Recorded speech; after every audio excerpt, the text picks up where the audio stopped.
I want to say that there is no any doubt that we purchased this building, we own this building. This building belonged to us. Nobody lived here before we entered. You can see around you. There were no any facilities, anything. Actually, the seller worked here for us.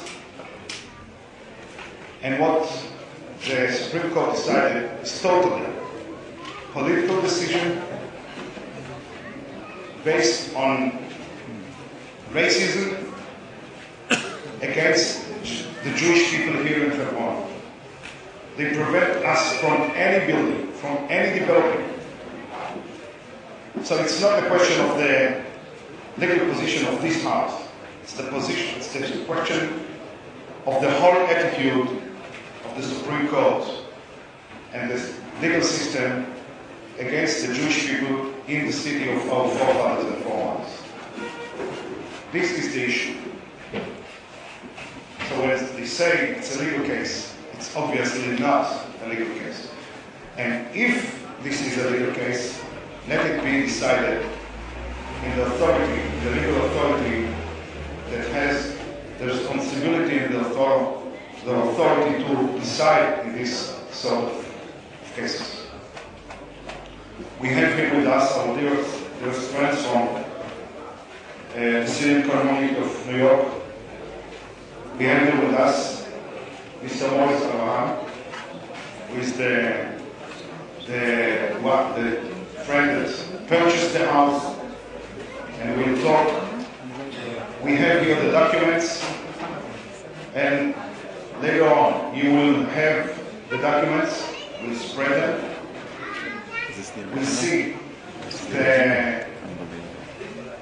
We'll see actually the action of the purchasing of the house. אני רוצה לקדם בברכה את חבר הכנסת נסים זאב, הרב נסים זאב.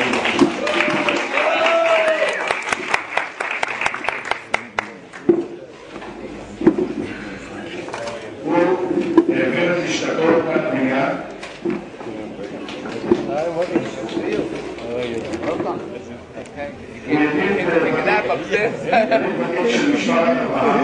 No, they took the I bring the new one now.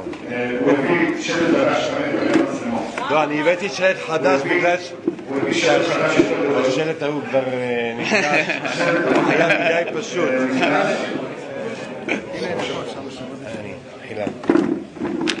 אז אני מזמין את כל הלקרוא לשאול עם הרב זאב כאן בלשכה.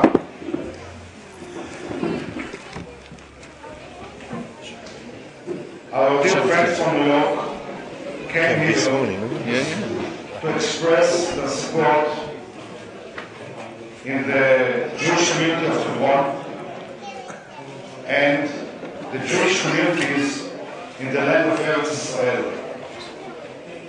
We have to say it very clear. The Jewish communities in Yehuda Shomron, in Eretz Israel, have rights, have human rights.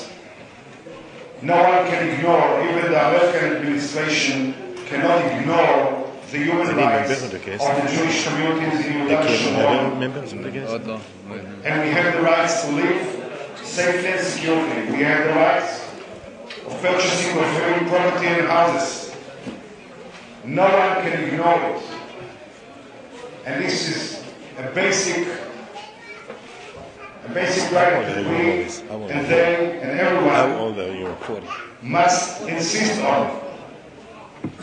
When they say that settlers must be uprooted, it's not insects that must be uprooted. It's Jewish people, it's Jewish communities, families, people who live here in this area and have rights. And we shall struggle for our rights as normal human beings all over the world. No one can decide just uproot and take the Jews out. Jews are not objects to be evacuated or uprooted. Not anymore. This must be clear.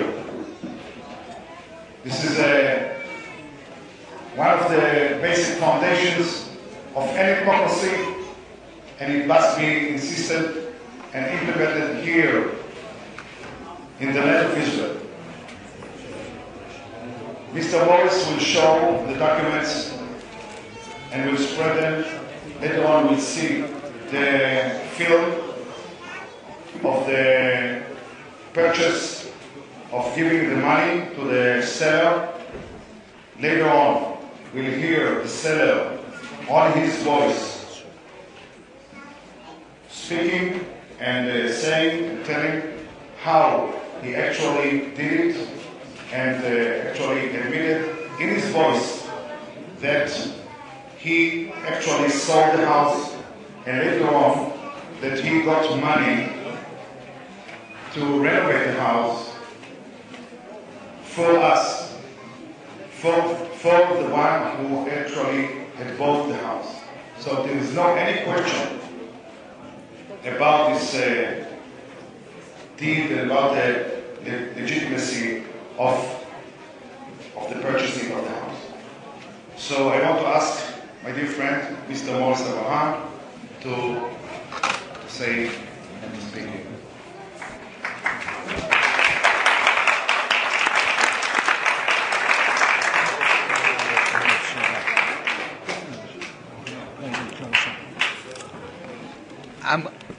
I'm going to speak in English, and I'm going to ask for a little bit of time because I want to go back to approximately 5 years ago. Approximately 5 years ago, on one of my many trips to Israel, and every time I come to Israel, of course I go to Yerushalayim, I go to Beit HaShalom to Kever Rachel, and I always come to Hebron to visit my forefathers in the Ma'at HaMachpelah. As we were driving down the highway, somebody on the bus, one of the people that takes us around touring, said, you know, there are properties available for sale in the area. I said, sounds very nice, but you know, why are you telling me this? I'm not in real estate, and I'm really not up right now to investing in Hebron. I said, okay, but you know what? Show it to me. I'm always curious to see. You never know where things lead. Businessman, that's what I do. You look at every offer that comes across the table. You see what people have to offer. So open door policy is very important. So they showed me a couple of houses closer to the Yishuv of where the Jewish community is living today. I told them they're very nice, but if I'm going to spend money in this territory, I want to make sure I make a difference. And I want to buy something in a strategic area that's going to make a difference. I said, okay, we have a building, but it's very, very risky. I told them, okay, show me the building. And they take me along the bus, and they weren't able to stop on the road, because if you stop on the road, people know things are up. They took me past the building we're in today. And then they took me to the Kiryat Arba side, and you can see how the building stands out. And they said, this building's available. I said, how much is it? And they told me we could probably get it for about $1 million. They're very nice. It's a lot of money. And that was the end of the conversation. That night, I called my father in the States, and I told my father, Dad, there's a situation in Israel, and you've always instilled in us love for the land. And what's the situation? I told him about the building. He said, Morris, if you feel it's going to make a difference, then go for it. So I called back the individual, and I told the individual, look, we're willing to take a chance on this building. The individual was shocked, couldn't believe it, that they're going to get somebody now to invest $1 million in an unknown. Said we're going to go for it. And we started to do our homework. We got together a legal team, a legal counsel. We put together a very, very strong legal team. And we started working on the project. And it took a lot of time. It took about 3 years until we had our I's dotted and our T's crossed. And we made sure everything was kedat v'kadin, everything was done legally. And the time came approximately 19 months ago when we were ready to move into the building. And I'll never forget that night. I get a phone call. I was in New York. I was working. I was at a customer. And I get a phone call. We're going into the building. The time has come. And with music and dancing and partying, they moved into this building. Here we are, 19 months later, holding on to the building, and we are going to continue to hold on to what is ours.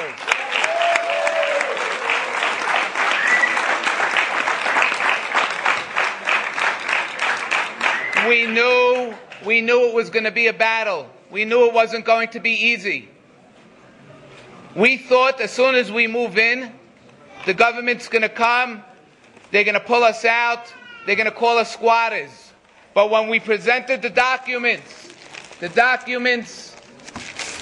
which you'll all be able to get copies of, between the original Arab owner, in Arabic, selling it to the middleman, selling the house to the middleman, and the middleman selling the house to us, with our power of attorney. The original documents in hand. We went running to the police and we presented it to the police. And the police validated the documents at the time. And the police had no issues with the documents. And as a result of that, they were not able to push us out of the house. And they made orders, they made an inconvenience for us. They said we cannot put windows. The winter time came. We have many young children living in the house. They didn't allow us to put heat in. They didn't allow us to have electricity. But we continued to fight, and we grabbed whatever we were able to grab. And 19 months later, the building looks a lot better than it did when we first moved in here. I'm sure there's footage of what it looked like that night. And families are living here. Families are living here very, very comfortably. People ask, why did I want to get involved in Hebron? And there are many reasons. Of course, it's one of the cities that our forefather, Abraham Avinu, purchased. We follow everything in the Torah. What our forefathers did is a symbol for us to do. And we have to hold on to these properties. We have to hold on to Shechem, which we're holding on by a thread right now. We still have Keveh Yosef over there. We're able to go there. We have to continue to hold on to Hebron, because if we don't hold on to these areas, next will be Yerushalayim. And we cannot accept this. If they take a house that was legally purchased with documents and remove a person from it, that will give them the right to remove any one of you from your houses tomorrow, whether you're living in Tel Aviv or Haifa or Eilat. This is not a democratic system. When documents are presented, it should go to the proper courts, and the proper courts should handle the case. And this has never been seen in a proper real estate court. It went straight to Bagatz. Bagatz, just for a note, had judge changes a few months ago. Why did they change the judges? They changed the judges because they saw that we were successful and we were going to keep the house. So they went out and they looked for the most leftist judges to preside on the case. And when they presided on the case came out that until we get a legal issue on who exactly owns the house, we want everybody out of the house. Yet, they didn't take into account any of the legal documentation that was presented. They didn't take into account the videotapes, the cassette tapes that were presented. But the reason why I got involved in Hebron was my great-grandfather. He came from Iraq in the early 1920s, and he was here during the massacre of 1929. He then went on, when he was driven out of here, and he went to Yeshiva Porat Yosef, which was in the early stages at that time. We are not going to be driven out a second time. Our forefathers were driven out. Once by Arabs we were driven out. And this time our own government is trying to drive us out. We will not allow this. An incident that happened to my parents, my father, my mother, they were here. They had to go back to New York yesterday. This is going back to about 1990 or so. They came to Hebron when it wasn't a popular thing to do.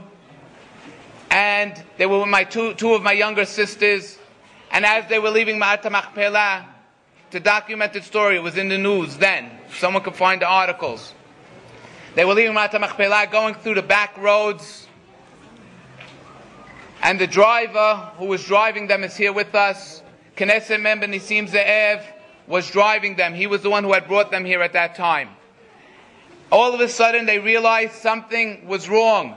They were being boxed in. And the cars in front of them stopped. And the cars behind them stopped. And all of a sudden they look up and they see people on top of rooftops putting on black masks and throwing down boulders onto the car, trying to destroy the car. And my relatives, my parents, my two sisters, and Nisim Ze'ev that were in the car. And they were able to get out of it. They were able to drive on the street, get a block, get out of the car, find a taxi driver who drove them to the army base. And as a result of that, when we are terrorized or we are victims, we can't just walk away. We have to stay, we have to come back, we have to show our presence. We have to show our presence in all the Yeshuvim. We have to show our presence in all of Eretz Yisrael, which belongs to us.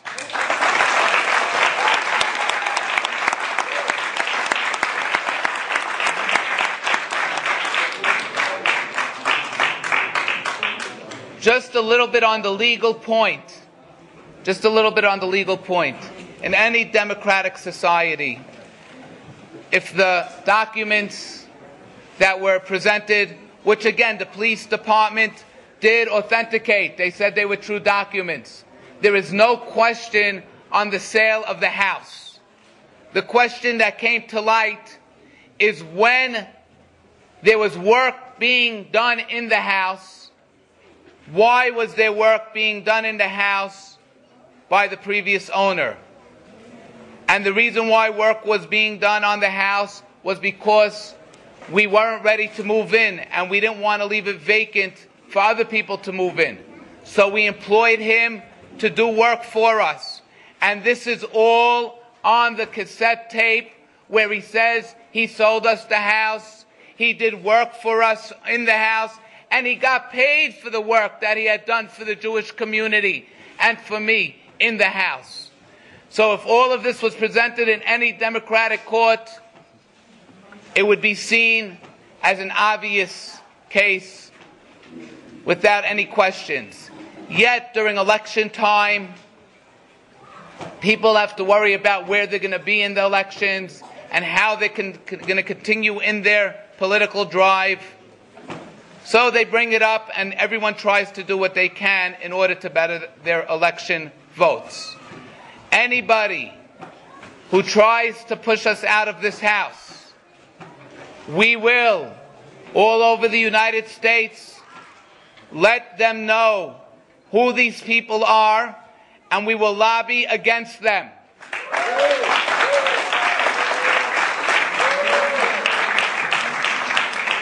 The Sephardic Syrian community in Brooklyn, New York is a very strong community. It's a community very strong in money and monetary, but also a very strong community politically.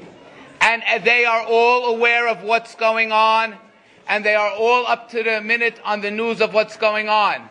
And they will not tolerate a leader of the Jewish state who will evacuate people who legally bought property.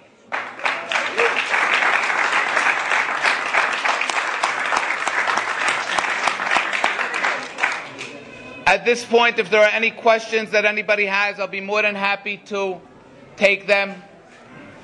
Yes. How are you going to have this?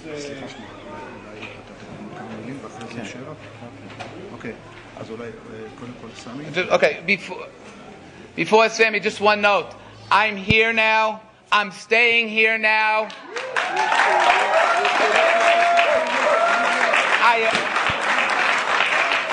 I arrived this morning. I already took a 45-minute nap in my room. The accommodations are perfect. And nobody's going to push me out of my house. I'm here.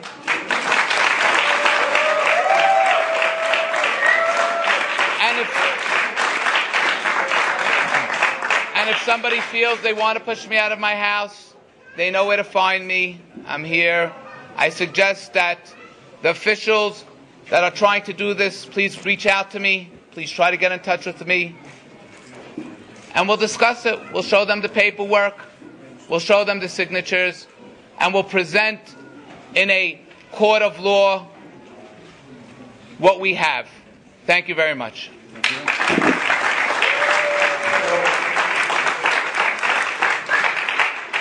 Before the questions, we'll hear a few words from Sami Salem in the name of the community, and then we'll see the video show about the purchasing of the house, and then we'll get questions. Sammy? Okay, sure. Sami Salem.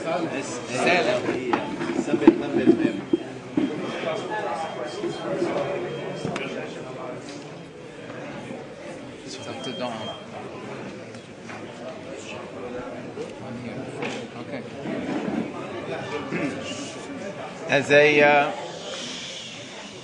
As a representative of the Sephardic Syrian community in the United States,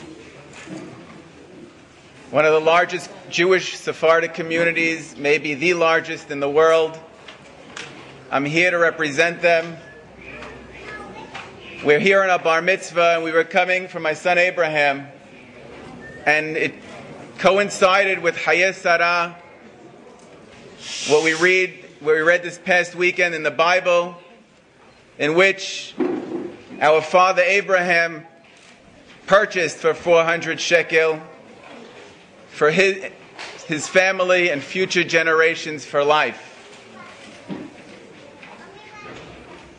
My cousin Morris over here purchased this property, like he said,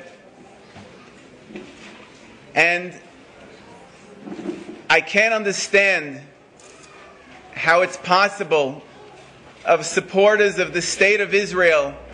Since 1948, the Syrian community has been supporting it financially. We love the settlers. We love them. We love the state. We love Eretz Yisrael. And we cannot understand how it's possible that this government wants to take away a house that was legally purchased. All our lives, my parents and grandparents brought us up to support the state of Israel. We've supported the Keren Kayemet L'Yisrael, the Jewish National Fund. As a matter of fact, tomorrow we're going to be planting trees in Israel. And for somebody to uproot a house and families is like uprooting the trees that we planted for all these years. Even the non-Jews, they can't believe that such a thing could happen. That a state that believes in their citizens and spreading the land and redeeming land, how is it possible to take it away when something was purchased legally, like Abraham Avinu?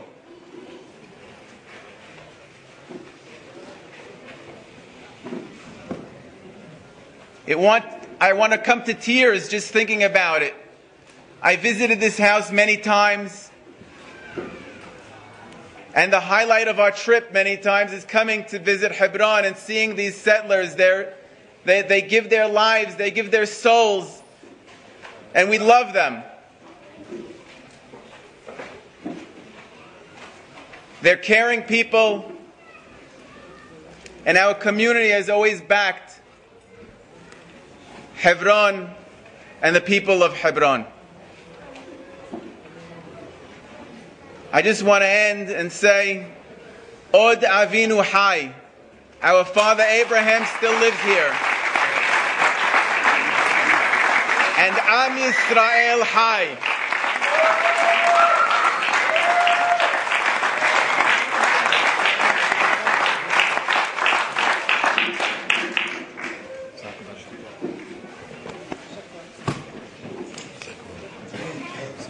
עכשיו, נקרין עכשיו את הסרטים.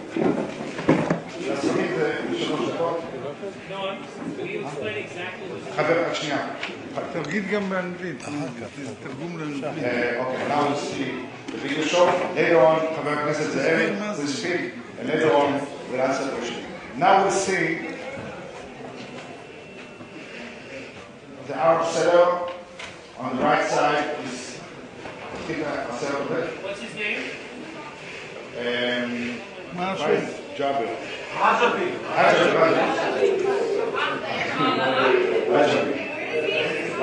Where is he? He's on the right side of Natibu. We'll see his face in a few minutes. Now we cover the face.